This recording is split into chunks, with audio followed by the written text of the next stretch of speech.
He is Eckhart Tolle, a decidedly unflashy, unassuming spiritual teacher. He doesn't like the term guru, originally from Germany. Despite his very low-key presentation, his lectures sell out, and he's sold 10 million books. I found everything resonating inside me. I kept on saying, yes, yes, yes, that's it, that's it. Like he says, now is the only thing we have.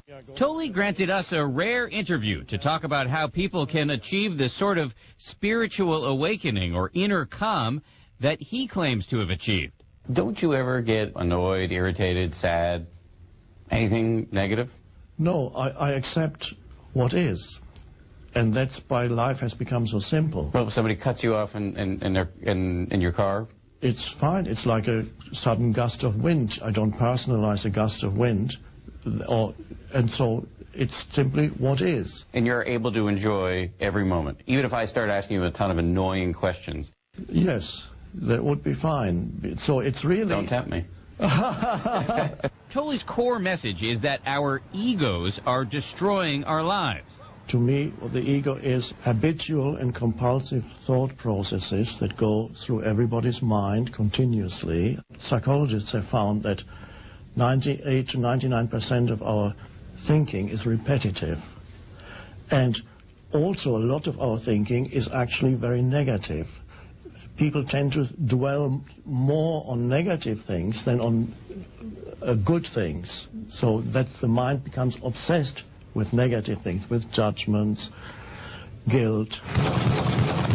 In fact, Tolle blames most of the ills of our world on our egos.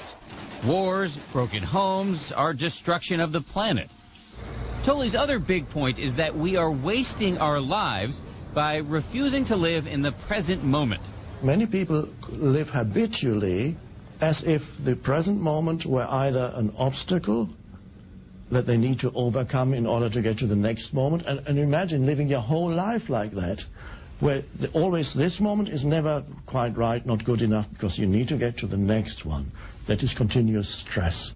Tolle says he can teach people to tame that voice in their head and live in the present through what he calls awakening. It's a state of consciousness, not some weird belief system that we need to adopt. It's much more fundamental and much more simple. After he awakened, he says he quit his job as an academic and eventually sat on a park bench, homeless, for several years, living in a state of bliss. How did you get this way? How did you awaken?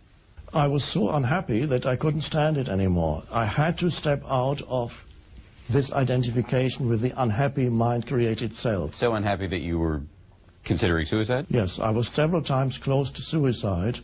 And so one night, a shift happened, and I realized the unhappy me, the unhappy self, is not really who I am. I could sense underneath it a presence and an aliveness and an intelligence that had nothing to do with all the negative thoughts that were continuously going through my head. To those who are going to hear this and say, flaky, you say, fine, you're losing out.